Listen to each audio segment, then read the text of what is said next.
Okay, good evening, everyone. My name is Henry Rondon. I'm the CIAC liaison to the Ice Hockey Committee. So welcome everyone tonight for our meeting tonight.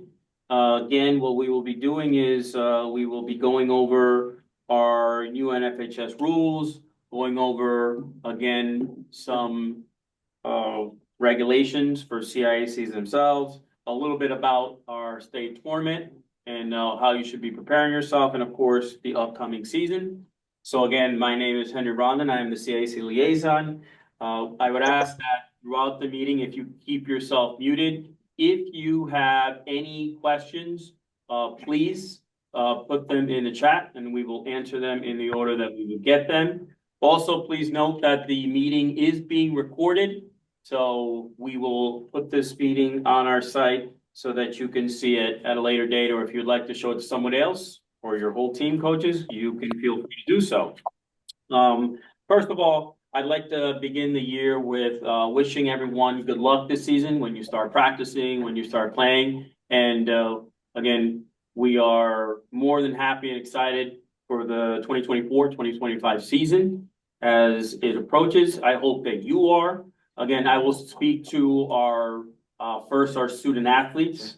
We would just note, please, that we understand here at CIAC that you guys are what this sport is about.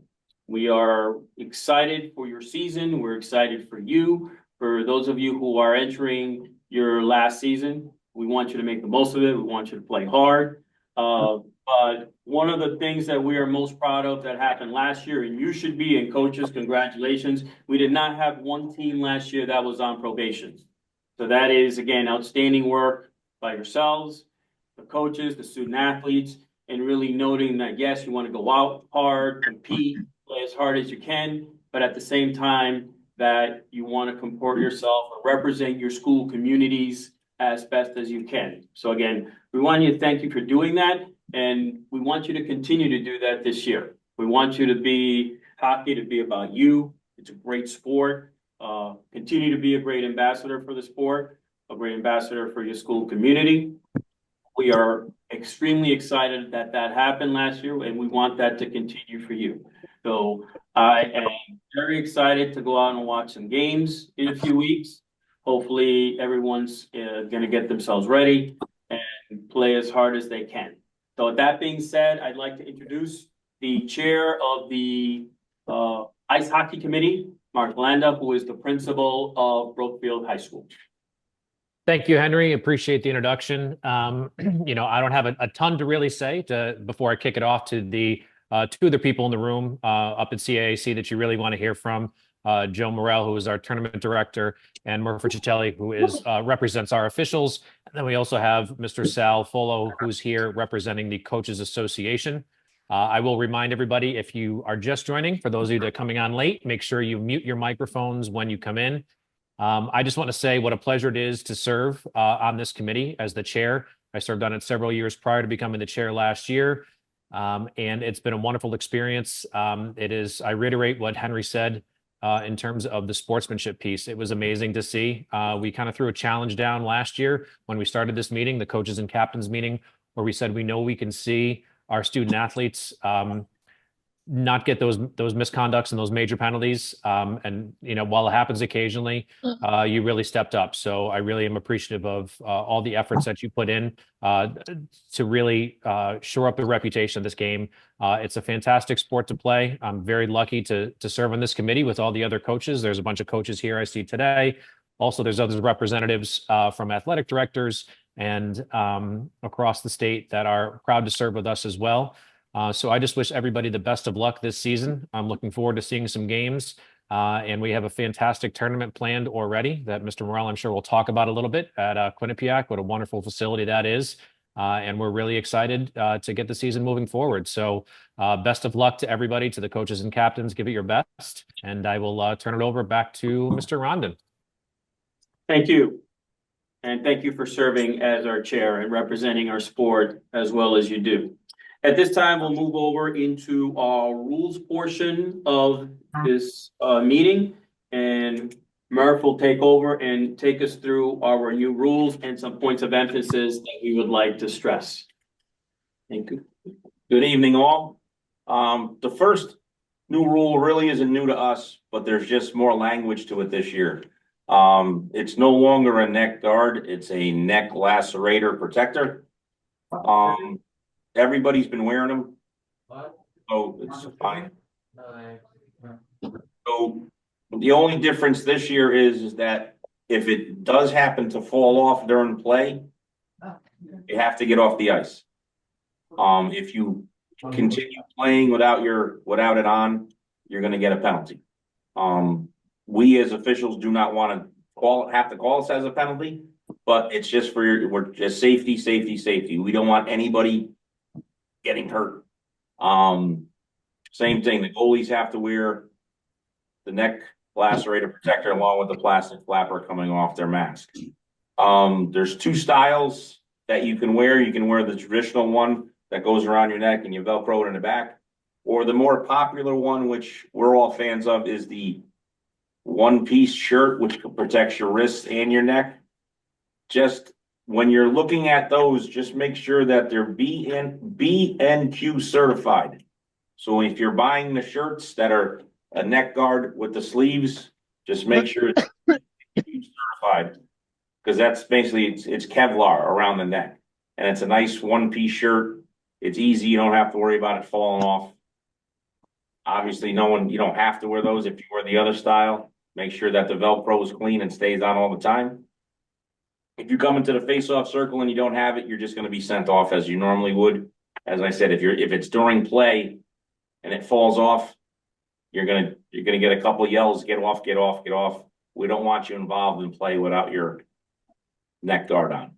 So that's the only difference for us this year, is that it's actually in the rule book and there's different ramifications than what we had for the past 35 years when we were the first state to wear them. There is some, also just make sure you don't roll it down, tape it. How you get it out of the package is how it needs to be worn. We don't need to compromise the safety of your neck. Okay, so if you are wearing the shirts, don't roll it down. If you're wearing the old style one with the Velcro on the back, don't tape it and squeeze it. Just wear it the way it is. The pregame speeches, when the referees will be coming into the room, we'll make sure that they ask, what the majority of the players are wearing, if they're wearing this shirt or the neck or the old style one, just so that's easier to see for everybody. Okay? When I get through all the rules, we'll come back, and if we have any questions on them, we'll go from there. Couple things that it's more definitions about possession and control of the puck. They're all up there for you. It's nothing new what we decided to do. I've been fortunate in the past couple of years. I've been going out to Indianapolis to the rules meeting, and it's very informative. And all they wanted to do this year was just put definitions of what possession was and what control is. So this way, the difference of when you pass the puck and when you receive the puck. So if anybody's getting hit after they pass it and when the other person's receiving it, it's just more definition than anything else. There's no change into it. It's just giving you the definition in clear words. Okay. Points of emphasis. Obviously, it's the neck lacerator protectors. That's the main one. Sportsmanship, and sportsmanship. That should be on there 4 times. As Henry and Mark said, we were thrilled that there wasn't a team on probation going to this season. That's a credit to the players and their captains and then the coaches too. It's nice to have everybody out there behaving the best they can.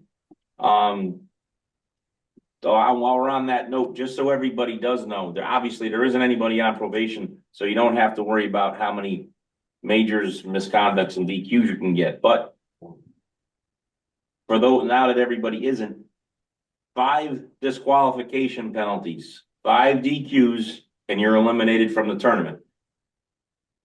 A combination of 7 majors, misconducts, game misconducts, and DQs. A combination of those, and you get to 7, you're eliminated from the tournament. Those are all written down on the score sheet, and they would be Where told, were you two? and they would be told to the coaches at the end of the game when they're leaving. Oh, no, you couldn't be. I put the gate on. Um, Oh, okay, all right. just one other health and safety issue is the player safety and the dangerous hits. Obviously, stay away from the head as much as possible.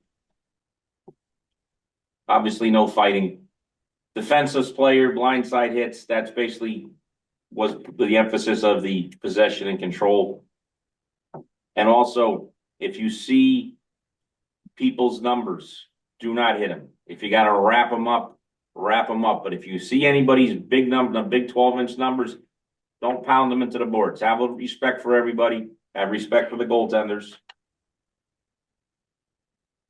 And we'll go from there. Now, the other thing is, it's not any different, but please, when you go on for warm-ups, have all your equipment on. Have your chin straps all buckled up.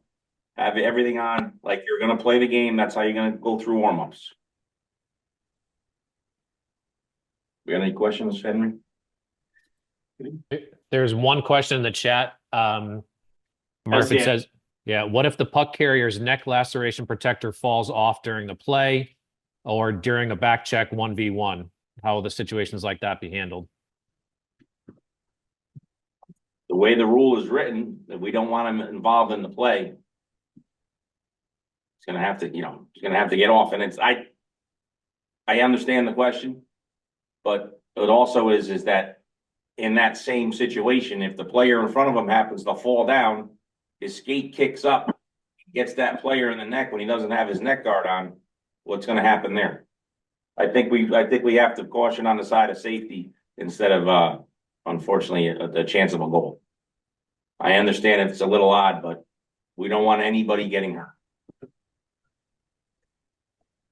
So it says, is your direction to the referees to whistle the play dead is the question. No, it's a delayed penalty. It's just like any other penalty would be. It's on that offending team. So that penalty wouldn't get called until they touch the puck. It would be just like any other.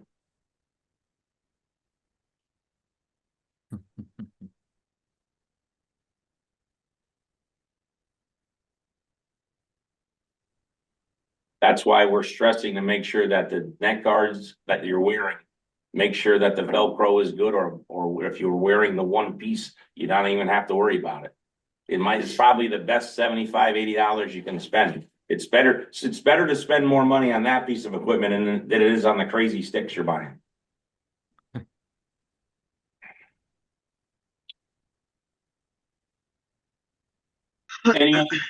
Any other questions out there? Please put them in the chat. Again, we'll have some more time at the end to ask more questions. So if there's something you think about that you're not thinking about now, please put the question in the chat and we will make sure to get to it. So if nobody else has a question at this moment, then we will move on. Thank you again, Murph. You're welcome. And we will move on to talking about the tournament with our tournament director, athletic director from West Haven High School, Joe Morrell. Take it away. Hi, guys. First, just to speak to the captains, obviously it's an honor for you guys to be named captains of your team.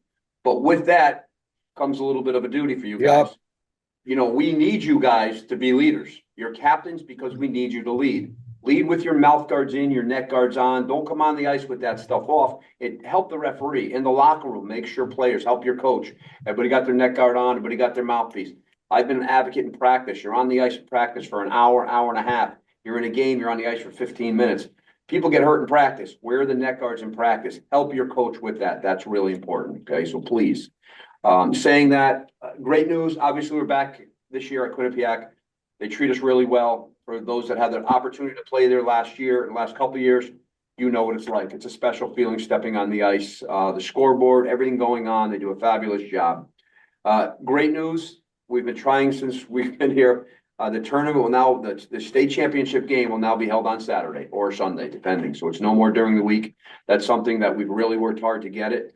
So it's either going to be Saturday 3:22 or Sunday, 3:23. Again, that's great news. There'll probably be 2 games. Did we figure that out? Probably 2 games both days, depending how Quinnipiac is going. We'll decide who's gonna go when, what. Hey, hey, Oh, sorry. Oh, boy. Couple of the changes, I think you'll like, the overtime for playoffs, guys, 5-on-5 the entire time. We used to play 1 5-on-5, then we went to a 4-on-4. We sent it out in a survey, it came back, so all overtimes will be played 5-on-5s. All of the rules, we make ice in between, switching the nets, none of that has changed, but we're going to go to 5-on-5 for the whole time. And the next, which is awesome for us, while we're at Quinnipiac, for the semis and the finals, we will be using overtime only on questionable goals. Okay, that's it. Nothing else. Video review, only on questionable goals. We'll have somebody inside, in the 2 boxes there. He sits in there, he watches the video just like Quinnipiac does for their games. This won't be a challenge by a coach. This will be done by the officials. If they think there's any concerns, any questions, they'll go if the puck was in the net or not in the net. That's all it's for. Not for offsides, not for high sticks, except can they do a high stick if it went in? On a goal, yeah. Yeah, on a goal only, okay? So again, we think that's a great positive for us, and we look forward to it. We will have, like I said, we'll have an off-ice official, along with our 2 goal judges, along with our officials on the ice. So there'll be a lot of eyes out there. Any questions about any of that thing right now before I move on to something that's a little bit more important for us for this year? All right, so, Henry, you're gonna flip for me. So another thing that we've been trying to get done here is getting away from their score sheets. Before I go any further, you are responsible to get the score sheets filled out every game, just like you always have. You're not gonna send them in though. You're going to keep them in case we have a question. For the athletic directors on, I'm not sure how many there are. It's the same way you report the soccer scores. So you would go onto your soccer, you would go onto your main page, and for this, Henry, where are you? You want to go back to the main page? Yeah, you go to the main page. And now for us right here, we're going to go to schedules. And then you're going to choose a team, like you usually would choose a team. Henry can just choose West Haven. Does that allow you to do it there? Over yours is a little blocked out. 1 second. For some reason, it's not allowing because you're on screen sharing. Here. There you go, a little glitch there. Okay. So you go to your school, Henry, scroll down to West I'm gonna Haven. get you, and then I'll get you back in. Okay.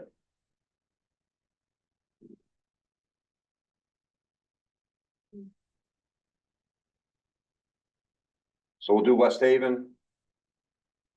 You got to go to sports, which we'll do ice hockey. Let's do varsity. It's Henry's first day with his mouse. Got to go to filter. So let me go there. And then all games. And you'll see our schedule will pop up. So if you just take the first game there with Daniel Hand, that's up there, it's a scrimmage.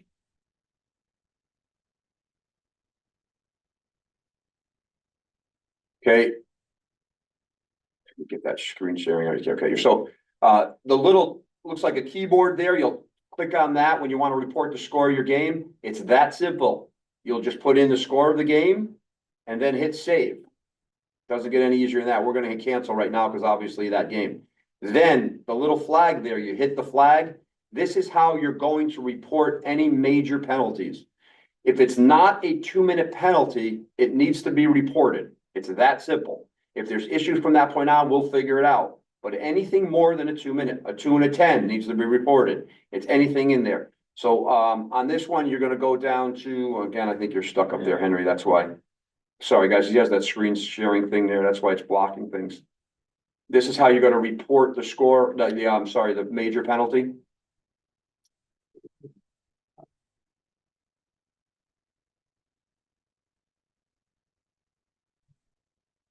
So you go add new. Oh, they won't see it. Yeah, let's see that, but I'll let me go back and share. Sorry, guys. It just has an issue with the screen sharing, I guess. Again, most of your athletic directors will know how to do it already because they've been doing it for soccer. It's not hard. You can see the screen there. You'll put your team in. If there's no penalties in the game, after you put the date in, Henry, right under person info, you just check no penalties and hit submit. That's it. It's not that hard. I think you actually can put your name down if you want, but there's no penalties. I don't think it really matters. So if you scroll down, okay, you can put the name, the school, whatever, and then your name, who's submitting it, and then hit save. If there's a major penalty, you're going to go with the name, the uniform number, officials on it, which you guys can get from the arbiter if you don't know, and then type. It's a drop down, and we're not finished with this yet, but it'll make it a little bit easier drop down for you, because there's some minor penalties that don't belong there, but it'll tell you the penalty and the number that the referee will put on the score sheet. You just report it and then hit submit, hit save. It's not that hard.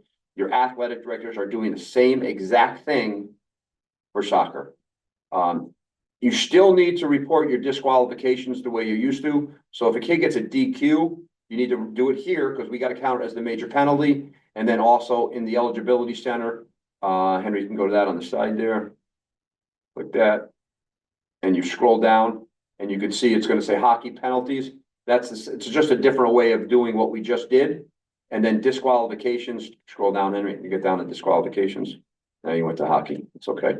But you just hit disqualifications the same way. Again, your athletic director would know disqualifications, and then you would put your disqualifications if a kid received a DQ. You can see we had a couple of disqualifications in a junior varsity and a varsity game. So those need to be listed. Okay. You go back to the regular screen, right?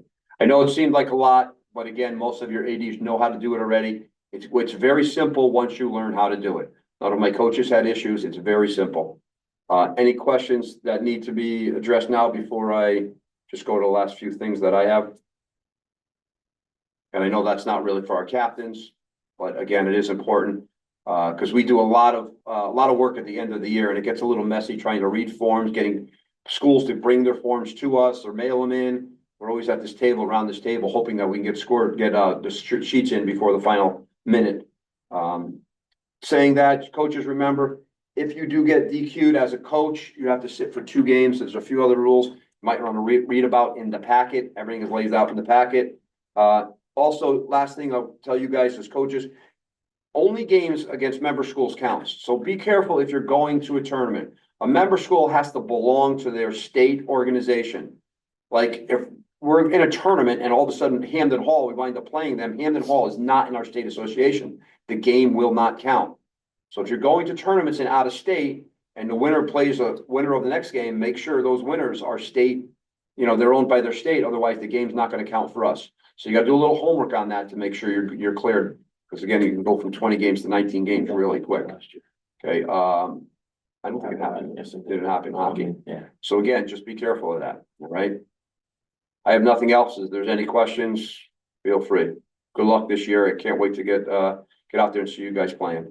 It's always an exciting time. Thank you. So Murph, we'll just go back to question. I was supposed to make sure we got, so we got that one. So just to be clear, if the player stays on the ice, he will be assessed a penalty, but can stay on the ice until the ref calls the play dead. We don't want them on the ice without their neck guard. After they get warned a couple times and they're still participating in the play, and our arm goes up and we already have the delayed penalty for there, it would be nice of him to get off the ice or her to get off the ice. Safety, safety, safety. That's what it's about. We're not trying to be nitpicking here. I know it's not the greatest example, but it's also, if a kid has a broken stick in his hand and he's going down the ice chasing a kid on a breakaway, we're gonna have our hand up for a penalty for him playing with a broken stick, but the play is gonna continue on. Any other questions out there? Just to be clear, with the inputting of penalties, we are, along with this video, when we put it up on our page, we are going to make a demo of how to do that so that you have a nice clear picture in case you need a quick tutorial to make sure that we are doing it right. So we are going to make a quick little video that we will have in our ice hockey page on the CIC site so that you can that can be instructive as well. when we are having the conversation about kids playing, when are we having, I think that you would have to bring up to the committee. So the question in the chat is, when are we having a conversation about kids playing youth in high school? Obviously, in the boys' side, CIAC rules are followed, and we do not play two sports with the same sport in the same season. That would be a pretty big discussion because it would have to then fall under every other sport that we have in CIAC. So that's a pretty big discussion to be had.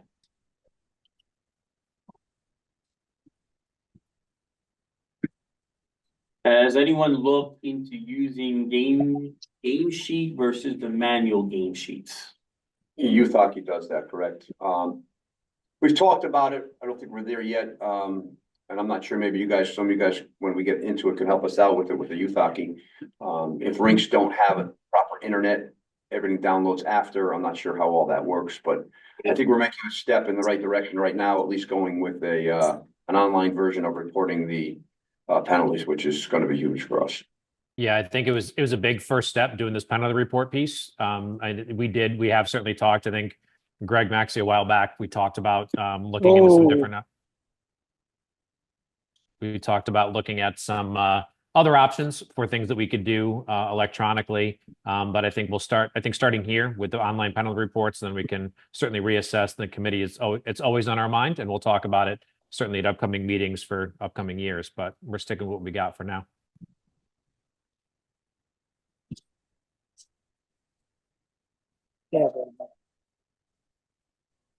Any other questions out there?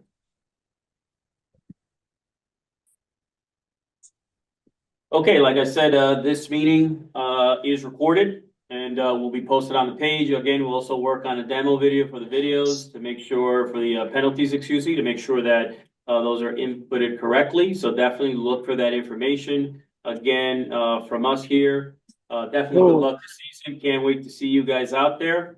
So without further ado, we will have Sal Follow from the Coaches Association address the coaches.